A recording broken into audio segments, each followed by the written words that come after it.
हर जगह एक ऐसा हमदर्दी है, इसलिए मैं समझता हूं कि दुनिया ये देख रहा है कि जो भी तरीक़ेकार इजराइल ने गजा में इंप्लीमेंट करने की कोशिश की, वैसा ही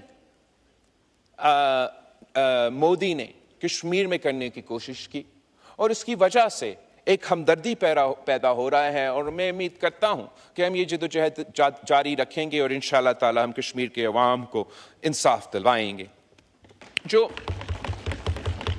दूसरा सबसे बड़ा इशू जो सिंधु पे हमला हुआ है, जो भारत ने कहा है इस दहशतगर्दी का वाकया के बाद कि सिंतास मुआहिदा खत्म, और वो सिंतास मुआहिदा को इन अबायंस होल्ड कर रहे हैं ना। सबसे पहले ये तो गैर कानूनी है, इन अबायंस तो है नहीं।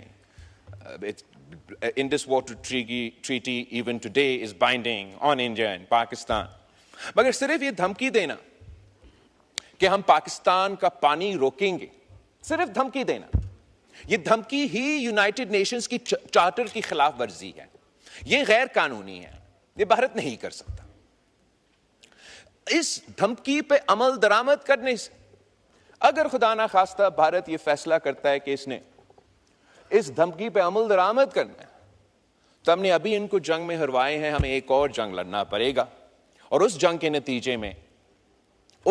नतीजे में फिर जो 3 दरिया आज भारत के पास है और 3 दरिया पाकिस्तान के पास है, अगर वो हमारे 3 दरिया पे डैम बनाने की कोशिश करते हैं तो हमें फिर जंग लड़ना पड़ेगा। जनाब स्पीकर, वजीर आजम ने पहले से कह दिया है, नेशनल सिक्योरिटी कमेटी ने पहले से कह दिया है कि अगर इन पे अमल दरामद होता है तो हमें जंग लड़ना पड़ेगा। तो हम इंशाअल्लाह ताला एक तो जंग नहीं लड़ना पड़ेंगे, लेकिन अगर वो मजबूर होते हैं और उनको जंग का अगर हमें जंग लड़ना पड़ेगा तो फिर हम डिसरप्ट ना करें। हम जानते हैं कि हमारा एयरफोर्स, हमारे अफवाज जैसे अभी इनको इबरतनाक शिकस्त दिलवाए, अगले आने वाले जंग में भी उस पोजीशन में हैं कि हम इनको इबरतनाक शिकस्त दिलवाएं। तो भारत के सामने 2 ऑप्शंस है जनाब स्पीकर, 2 ऑप्शन। या भारत, देखिए ये पहले भारत से फंडिंग लेते थे और इसलिए आज भी चीख रहे हैं। मैं भारत के अफरीदी साहब, जब आपके मेंबरान बोल रहे थे कोई डिस्टर्ब नहीं कर रहा था।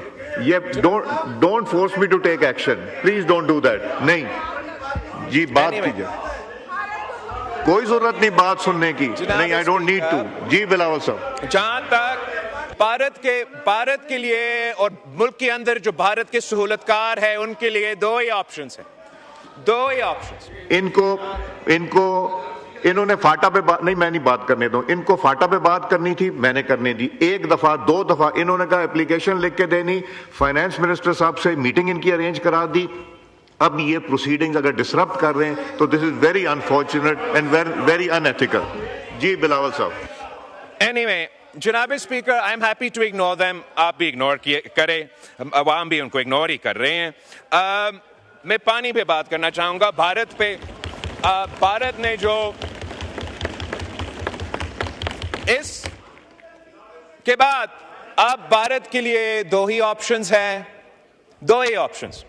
या वो सिंतास मुआहिदा मान ले, इंटरनेशनल कानून के मुताबिक अमल दरामद करे, उनका अवाम को अपना हिस्सा का पानी, हमारा अवाम अपना हिस्सा का पानी। अगर वो नहीं मानते सिंतास मुआहिदा को, डैम और कनाल्स निकालने की कोशिश करेंगे, तो फिर पाकिस्तान जंग करेगी और हम 6 के 6 दरिया के पानी अपने अवाम को दिलवाएंगे।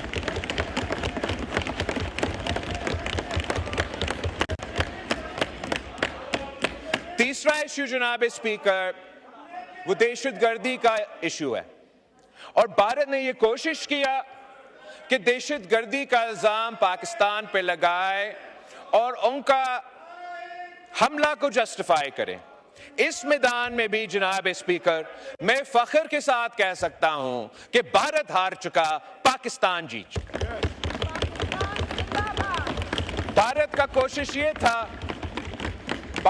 कोशिश ये था कि पाकिस्तान को बाकायदा एक टेररिस्ट स्टेट डिक्लेयर किया जाए, पाकिस्तान का नाम से पुकारा जाए। वो चाह ये रहे थे कि चाहे वो फैटिफ हो, चाहे वो GSP प्लस हो, ये सारे जो फॉर्मूले इन फोरम्स में पाकिस्तान को नुकसान पहुंचाए। इस हद तक इन्होंने कोशिश की कि पाकिस्तान को अपना IMF पैकेज ना दिया जाए, मगर हर महाज पे पाकिस्तान जीता, भारत हारा। पाकिस्तान जीता तो भारत हारा। आपने अपना IMF के सिलसिले में एक सियासी जमात ने इस मुल्क में माजी में हमारा IMF का प्रोग्राम को नुकसान पहुंचाने की कोशिश की, वो नाकाम रहे। इस दफा भारत ने कोशिश की, वो नाकाम रहे। जहां हम गए जनाब स्पीकर, वहां तो पीछा भारत के नुमाइंदे आए। तो जब हम यूनाइटेड नेशंस में थे और हमने यूनाइटेड नेशंस के फोरम पे पाकिस्तान की आवाज उठाए और हमारा दहशतगर्दी के हवाले से मौक़िफ़ भी प्रेजेंट किया, भारत का भी पूरा कोशिश था कि उनका मौक़िफ़ प्रेजेंट किया जाए और पाकिस्तान को UN में वो साबित करे कि हम दहशतगर्द ममालिक हैं। मगर मैं सलाम पेश करना चाह रहा हूं पाकिस्तान का फॉरेन ऑफिस को, पाकिस्तान के सफीरों को, कि हमारा वहां निकलने के बाद जैसे ही पाकिस्तान और भारत का डेलीगेशंस न्यूयॉर्क से रवाना हो गए, तो पीछे क्या हुआ? यूनाइटेड नेशंस ने यह फैसला कर लिया कि जो भी कमिटीज यूनाइटेड नेशंस में हैं, जो दहशतगर्दी को देखते हैं, जो तालिबान को देखते हैं, वहां उन्होंने पाकिस्तान को मुंतखब किया कि आप पाकिस्तान इन कमिटीज का सरबराही करे और दहशतगर्दी का। तो यहां भी अक़वाम मुत्तहिदा में जनाब स्पीकर पाकिस्तान जीत चुका है, भारत हार चुका है। उसके बाद जनाब स्पीकर हम अमेरिका के दारुल हुकूमत वाशिंगटन DC पहुंचे।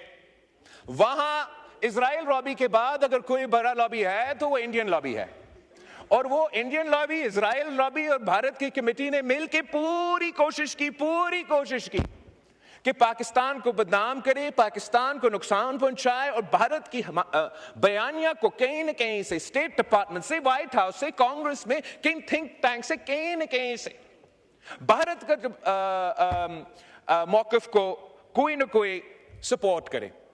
मगर मैं फख्र के साथ कह सकता हूं जनाब स्पीकर कि हर महाज पे एक बार फिर भारत हारा, पाकिस्तान जीता। भारत कह रहा था कि हम दहशतगर्द हैं, हम दहशतगर्दी फैलाते हैं, और दुनिया उनके साथ है पाकिस्तान को इससे रोकने के लिए।